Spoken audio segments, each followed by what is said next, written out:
Persistence. Persistence is an essential factor in the procedure of transmuting desire into its monetary equivalent. The basis of persistence is the power of will. Willpower and desire, when properly combined, make an irresistible pair. Men who accumulate great fortunes are generally known as cold-blooded and sometimes ruthless. Often they are misunderstood.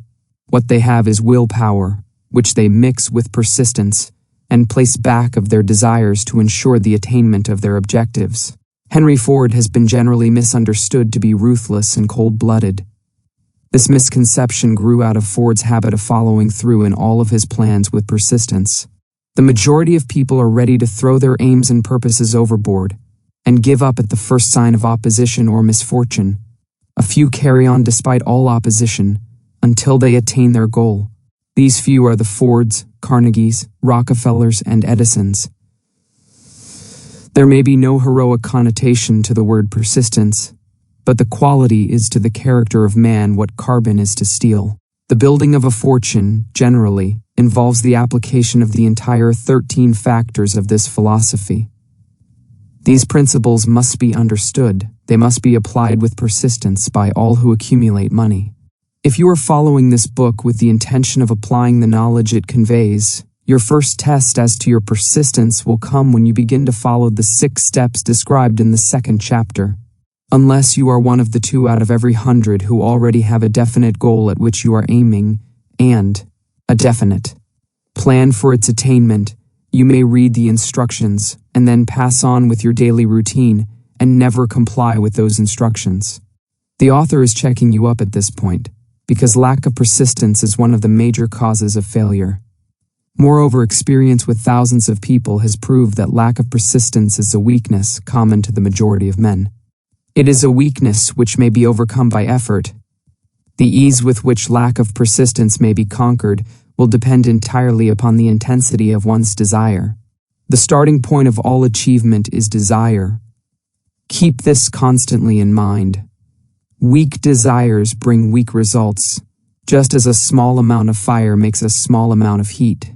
If you find yourself lacking in persistence, this weakness may be remedied by building a stronger fire under your desires. Continue to read through to the end, then go back to chapter 2, and start immediately to carry out the instructions given in connection with the 6 steps. The eagerness with which you follow these instructions will indicate clearly how much or how little you really desire to accumulate money.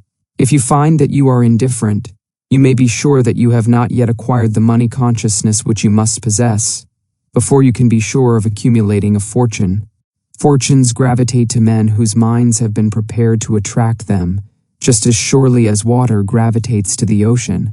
In this book may be found all the stimuli necessary to attune any normal mind to the vibrations which will attract the object of one's desires.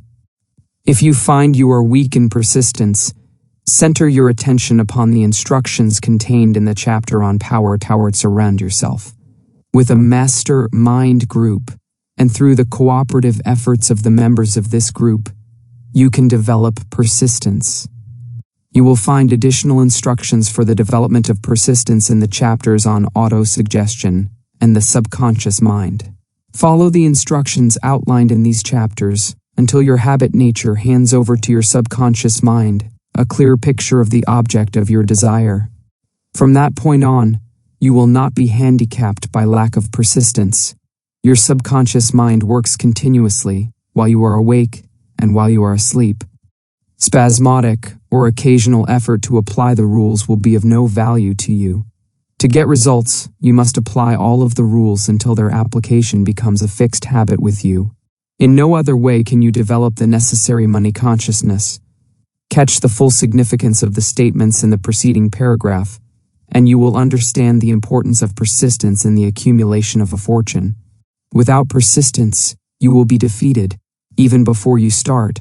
With persistence, you will win. If you have ever experienced a nightmare, you will realize the value of persistence. You are lying in bed, half awake, with a feeling that you are about to smother. You are unable to turn over or to move a muscle. You realize that you must begin to regain control over your muscles. Through persistent effort of willpower, you finally manage to move the fingers of one hand. By continuing to move your fingers, you extend your control to the muscles of one arm until you can lift it. Then you gain control of the other arm in the same manner. You finally gain control over the muscles of one leg and then extend it to the other leg. Then, with one supreme effort of will, you regain complete control over your muscular system and snap out of your nightmare. The trick has been turned step by step. You may find it necessary to snap out of your mental inertia through a similar procedure, moving slowly at first, then increasing your speed until you gain complete control over your will. Be persistent no matter how slowly you may at first have to move. With persistence will come success. If you select your mastermind group with care, you will have in it at least one person who will aid you in the development of persistence. Some men who have accumulated great fortunes did so because of necessity. They developed the habit of persistence because they were so closely driven by circumstances that they had to become persistent. There is no substitute for persistence. It cannot be supplanted by any other quality. Those who have cultivated the habit of persistence seem to enjoy insurance against failure. No matter how many times they are defeated, they finally arrive up toward the top of the ladder.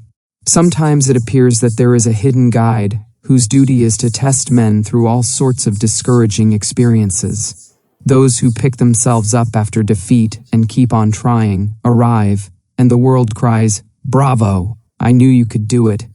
The hidden guide lets no one enjoy great achievement without passing the persistence test. Those who can't take it simply do not make the grade. Those who can take it are bountifully rewarded for their persistence. They receive, as their compensation, whatever goal they are pursuing. That is not all. They receive something infinitely more important than material compensation. The knowledge that every failure brings with it the seed of an equivalent advantage. There are exceptions to this rule. A few people know from experience the soundness of persistence. They are the ones who have not accepted defeat as being anything more than temporary. They are the ones whose desires are so persistently applied that defeat is finally changed into victory. We who stand on the sidelines of life see the overwhelmingly large number who go down in defeat, never to rise again. We see the few who take the punishment of defeat as an urge to greater effort. These, fortunately, never learn to accept life's reverse gear. But what we do not see, what most of us never suspect of existing, is the silent but irresistible power which comes to the rescue of those who fight on in the face of discouragement. If we speak of this power at all, we call it persistence, and let it go at that. One thing we all know: if one does not possess persistence, one does not achieve noteworthy success in any calling. As these lines are being written, I look up from my work and see before me, less than a block away, the great mysterious Broadway, the graveyard of dead hopes and the front porch of opportunity. From all over the world, people have come to Broadway, seeking fame, fortune, power, love, or whatever it is that human beings call success. Once in a great while, someone steps out from the long procession of seekers, and the world hears that another person has mastered Broadway. But Broadway is not easily nor quickly conquered. She acknowledges talent, recognizes genius, pays off in money, only after one has refused to quit. Then we know he has discovered the secret of how to conquer Broadway. The secret is always inseparably attached to one word: persistence. The secret is told in the struggle of Fannie Hurst, whose persistence conquered the Great White Way. She came to New York in 1915 to convert writing into riches. The conversion did not come quickly, but it came. For 4 years, Miss Hurst learned about the sidewalks of New York from first-hand experience. She spent her days laboring and her nights hoping. When hope grew dim, she did not say, "All right, Broadway, you win." She said, "Very well, Broadway, you may whip some, but not me. I'm going to force you to give up." One publisher sent her 36 rejection slips before she broke the ice and got a story across. The average writer, like the average in other walks of life, would have given up the job when the first rejection slip came. She pounded the pavements for 4 years to the tune of the publisher's no, because she was determined to win. Then came the payoff. The spell had been broken. The unseen guide had tested Fanny Hurst, and she could take it. From that time on, publishers made a beaten path to her door. Money came so fast she hardly had time to count it. Then the moving picture men discovered her, and money came not in small change, but in floods. The moving picture rights to her latest novel, Great Laughter, brought $100,000, said to be the highest price ever paid for a story before publication. Her royalties from the sale of the book probably will run much more. Briefly, you have a description of what persistence is capable of achieving. Fanny Hurst is no exception. Wherever men and women accumulate great riches, you may be sure they first acquired persistence. Broadway will give any beggar a cup of coffee and a sandwich, but it demands persistence of those who go after the big stakes. Kate Smith will say amen when she reads this. For years she sang, without money and without price, before any microphone she could reach. Broadway said to her, "Come and get it, if you can take it." She did take it until one happy day Broadway got tired and said, "Aw, what's the use? You don't know when you're whipped, so name your price and go to work in earnest." Miss Smith named her price. It was plenty, a way up in figures so high that 1 week's salary is far more than most people make in a whole year. Verily, it pays to be persistent. And here is an encouraging statement, which carries with it a suggestion of great significance. Thousands of singers who excel Kate Smith are walking up and down Broadway, looking for a break without success. Countless others have come and gone. Many of them sang well enough, but they failed to make the grade because they lacked the courage to keep on keeping on, until Broadway became tired of turning them away. Persistence is a state of mind, therefore it can be cultivated.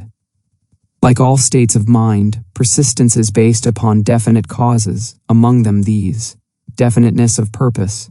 Knowing what one wants is the first and, perhaps, the most important step toward the development of persistence. A strong motive forces one to surmount many difficulties.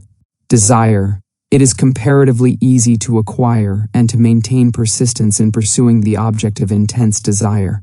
Self-reliance. Belief in one's ability to carry out a plan encourages one to follow the plan through with persistence. Definiteness of plans. Organized plans, even though they may be weak and entirely impractical, encourage persistence. Cooperation. Sympathy, understanding, and harmonious cooperation with others tend to develop persistence. Willpower. The habit of concentrating one's thoughts upon the building of plans for the attainment of a definite purpose leads to persistence. Habit. Persistence is the direct result of habit. The mind absorbs and becomes a part of the daily experiences upon which it feeds. Fear, the worst of all enemies, can be effectively cured by forced repetition of acts of courage. Everyone who has seen active service in war knows this. Before leaving the subject of persistence, take inventory of yourself and determine in what particular, if any, you are lacking in this essential quality. Measure yourself courageously, point by point, and see how many of the 8 factors of persistence you lack. The analysis may lead to discoveries that will give you a new grip on yourself. Symptoms of lack of persistence. Here you will find the real enemies which stand between you and noteworthy achievement. Here you will find not only the symptoms, indicating weakness of persistence, but also the deeply seated subconscious causes of this weakness. Study the list carefully, and face yourself squarely if you really wish to know who you are and what you are capable of doing. These are the weaknesses which must be mastered by all who accumulate riches. Failure to recognize and to clearly define exactly what one wants. 2. Procrastination, with or without cause. Lack of interest in acquiring specialized knowledge. 4. Indecision, the habit of passing the buck on all occasions, instead of facing issues squarely. The habit of relying upon alibis instead of creating definite plans for the solution of problems. 6. Self-satisfaction. There is but little remedy for this affliction, and no hope for those who suffer from it. Indifference, usually reflected in one's readiness to compromise on all occasions, rather than meet opposition and fight it. 8. The habit of blaming others for one's mistakes and accepting unfavorable circumstances as being unavoidable. 9. Weakness of desire, due to neglect in the choice of motives that impel action. Willingness, even eagerness, to quit at the first sign of defeat. Lack of organized plans, placed in writing where they may be analyzed. The habit of neglecting to move on ideas, or to grasp opportunity when it presents itself, wishing instead of willing. The habit of compromising with poverty instead of aiming at riches. General absence of ambition to be, to do, and to own. Searching for all the shortcuts to riches, trying to get without giving a fair equivalent, usually reflected in the habit of gambling, endeavoring to drive sharp bargains. 16. Fear of criticism, failure to create plans and to put them into action, because of what other people will think, do, or say. This enemy belongs at the head of the list, because it generally exists in one's subconscious mind, where its presence is not recognized. Let us examine some of the symptoms of the fear of criticism. The majority of people permit relatives, friends, and the public at large to so influence them that they cannot live their own lives, because they fear criticism. Huge numbers of people make mistakes in marriage, stand by the bargain, and go through life miserable and unhappy, because they fear criticism which may follow if they correct the mistake. Millions of people neglect to acquire belated educations after having left school, because they fear criticism. Countless numbers of men and women, both young and old, permit relatives to wreck their lives in the name of duty because they fear criticism. People refuse to take chances in business because they fear the criticism which may follow if they fail. The fear of criticism, in such cases, is stronger than the desire for success. Too many people refuse to set high goals for themselves, or even neglect selecting a career, because they fear the criticism of relatives and friends who may say, "Don't aim so high. People will think you are crazy." When Andrew Carnegie suggested that I devote 20 years to the organization of a philosophy of individual achievement, my first impulse of thought was fear of what people might say.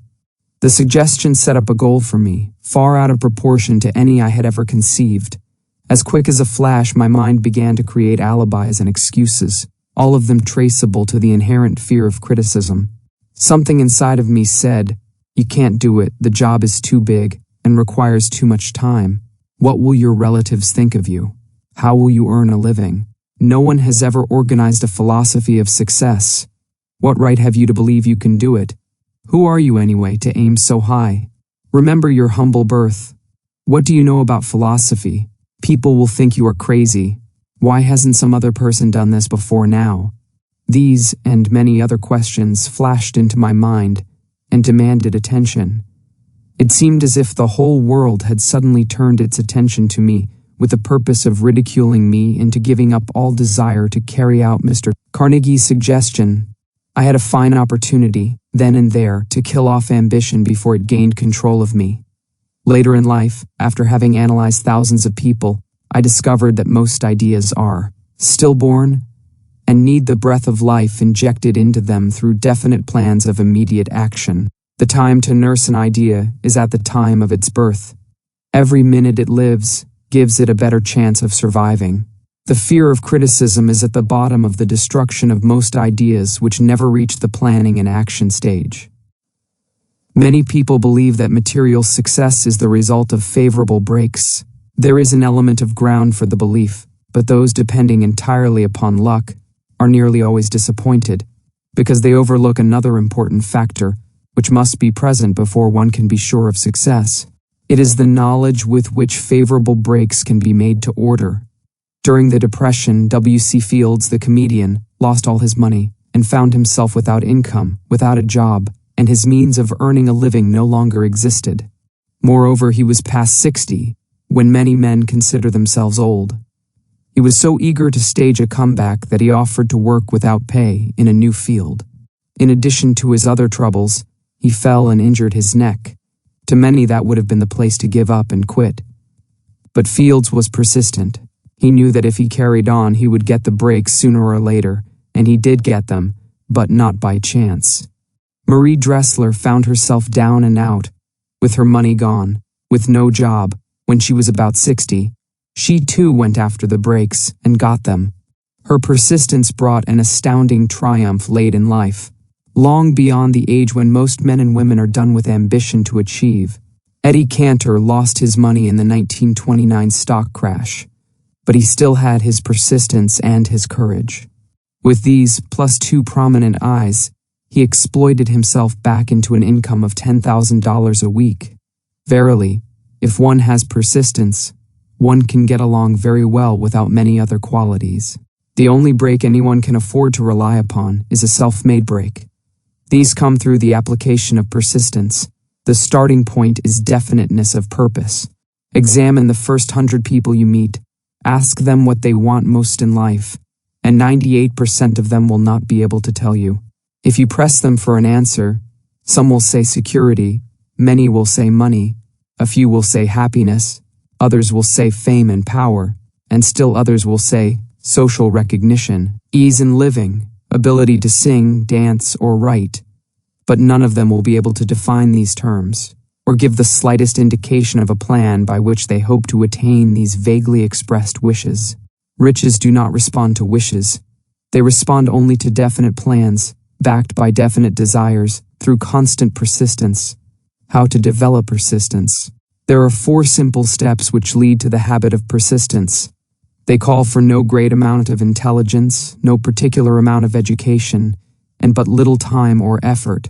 The necessary steps are a definite purpose backed by burning desire for its fulfillment, a mind closed tightly against all negative and discouraging influences, including negative suggestions of relatives, friends, and acquaintances.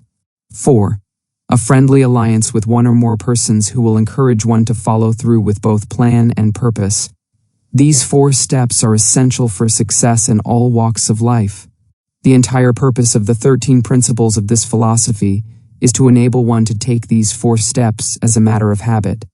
These are the steps by which one may control one's economic destiny. They are the steps that lead to freedom and independence of thought.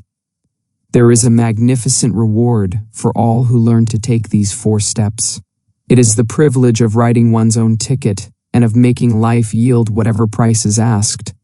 I have no way of knowing the facts, but I venture to conjecture that Mrs. Wallace Simpson's great love for a man was not accidental, nor the result of favorable breaks alone. There was a burning desire, and careful searching at every step of the way. Her first duty was to love. What is the greatest thing on earth?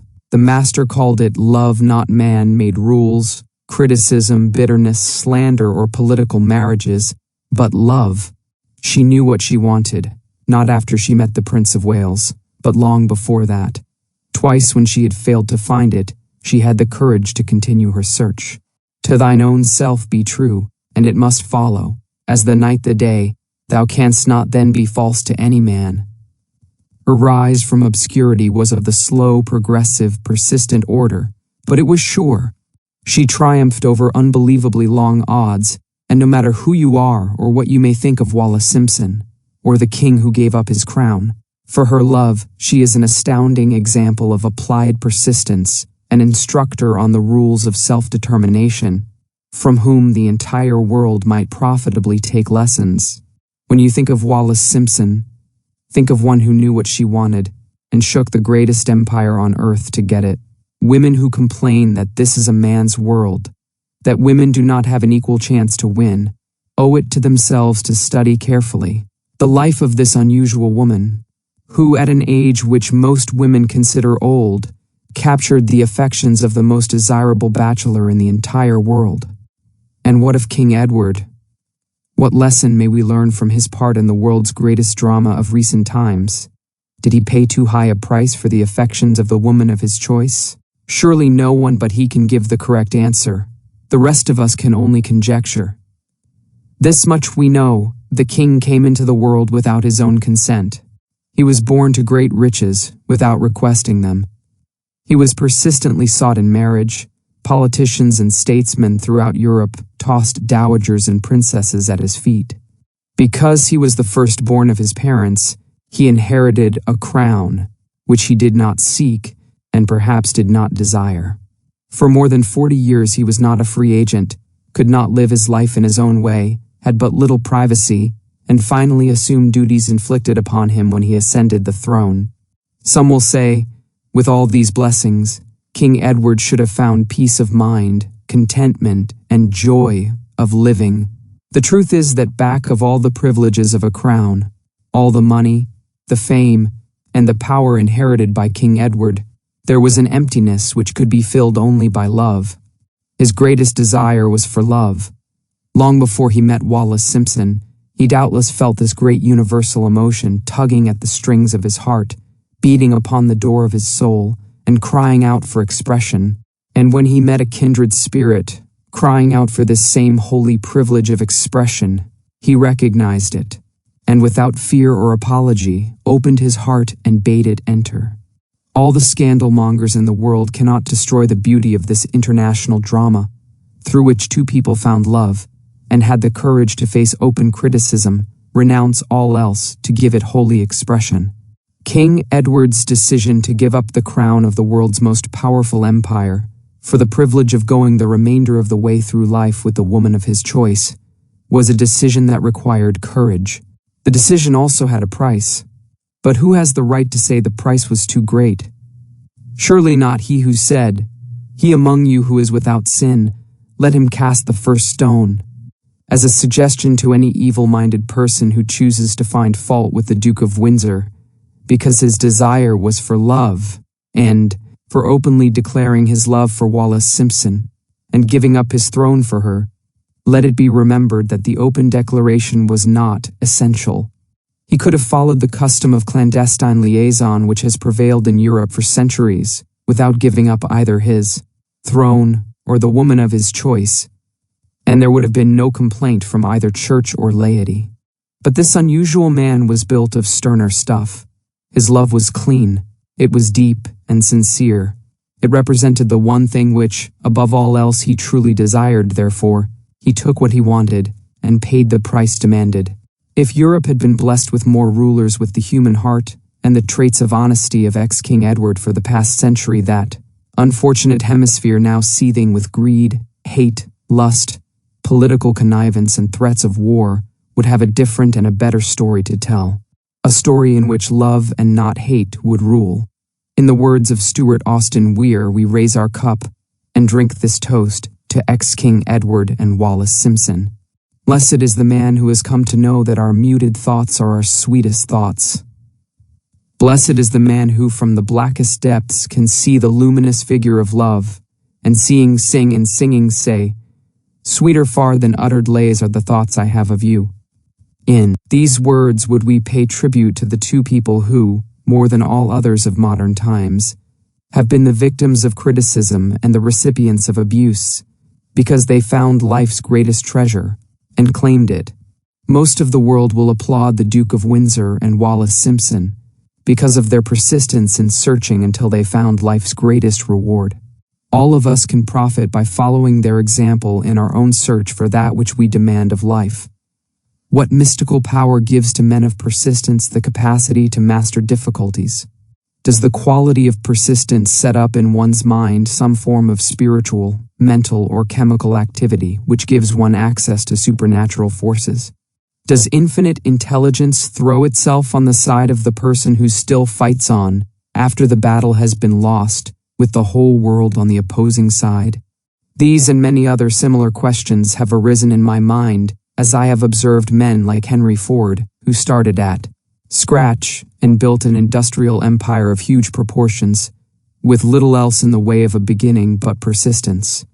Or Thomas A. Edison, who with less than 3 months of schooling became the world's leading inventor and converted persistence into the talking machine, the moving picture machine, and the incandescent light, to say nothing of 100 other useful inventions. I had the happy privilege of analyzing both Mr. Edison and Mr. Ford, year by year, over a long period of years, and therefore the opportunity to study them at close range, so I speak from actual knowledge when I say that I found no quality save persistence in either of them that even remotely suggested the major source of their stupendous achievements. As one makes an impartial study of the prophets, philosophers, miracle men, and religious leaders of the past, one is drawn to the inevitable conclusion that persistence, concentration of effort, and definiteness of purpose were the major sources of their achievements. Consider, for example, the strange and fascinating story of Muhammad. Analyze his life, compare him with men of achievement in this modern age of industry and finance, and observe how they have one outstanding trait in common: persistence. If you are keenly interested in studying the strange power which gives potency to persistence, read a biography of Muhammad, especially the one by Esad Bey. This brief review of that book, by Thomas Segru, in the Herald Tribune, will provide a preview of the rare treat in store. For those who take the time to read the entire story of one of the most astounding examples of the power of persistence known to civilization, The Last Great Prophet, reviewed by Thomas Segru. Muhammad was a prophet, but he never performed a miracle. He was not a mystic. He had no formal schooling. He did not begin his mission until he was 40, when he announced that he was the messenger of God, bringing word of the true religion. He was ridiculed and labeled a lunatic. Children tripped him, and women threw filth upon him. He was banished from his native city, Mecca, and his followers were stripped of their worldly goods and sent into the desert after him.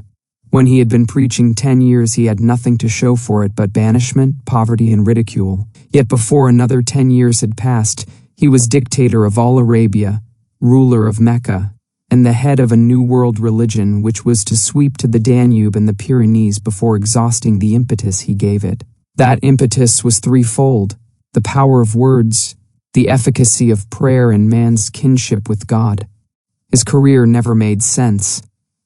Muhammad was born to impoverished members of a leading family of Mecca, because Mecca, the crossroads of the world, home of the magic stone called the Kaaba, great city of trade and the center of trade routes, was unsanitary. Its children were sent to be raised in the desert by Bedouins. Muhammad was thus nurtured, drawing strength and health from the milk of nomad vicarious mothers. He tended sheep and soon hired out to a rich widow as leader of her caravans. He traveled to all parts of the Eastern world, talked with many men of diverse beliefs, and observed the decline of Christianity into warring sects. When he was 28, Khadija, the widow, looked upon him with favor and married him. Her father would have objected to such a marriage, so she got him drunk and held him up while he gave the paternal blessing. For the next 12 years, Muhammad lived as a rich and respected and very shrewd trader. Then he took to wandering in the desert, and won. The Quran, the revealed word of God, was the closest thing to a miracle in Muhammad's life. He had not been a poet. He had no gift of words. Yet the verses of the Quran, as he received them and recited them to the faithful, were better than any verses which the professional poets of the tribes could produce. This, to the Arabs, was a miracle. To them the gift of words was the greatest gift. The poet was all-powerful. In addition, the Quran said that all men were equal before God, that the world should be a democratic state, Islam. It was this political heresy, plus Muhammad's desire to destroy all the 360 idols in the courtyard of the Kaaba, which brought about his banishment. The idols brought the desert tribes to Mecca, and that meant trade. So the businessmen of Mecca, the capitalists, of which he had been one, set upon Muhammad. Then he retreated to the desert and demanded sovereignty over the world. The rise of Islam began. Out of the desert came a flame which would not be extinguished, a democratic army fighting as a unit and prepared to die without wincing. Muhammad had invited the Jews and Christians to join him, for he was not building a new religion. He was calling all who believed in one God to join in a single faith. If the Jews and Christians had accepted his invitation, Islam would have conquered the world. They didn't. They would not even accept Muhammad's innovation of humane warfare. When the armies of the Prophet entered Jerusalem, not a single person was killed because of his faith. When the Crusaders entered the city, centuries later, not a Muslim man, woman, or child was spared. But the Christians did accept one Muslim idea: the place of learning, the university. Thanks for watching. If If you enjoyed this video, please like, subscribe, and click the bell so you won't miss future uploads. Leave a comment to share your thoughts. And if you'd like to support the channel, consider becoming a member. See you in the next one.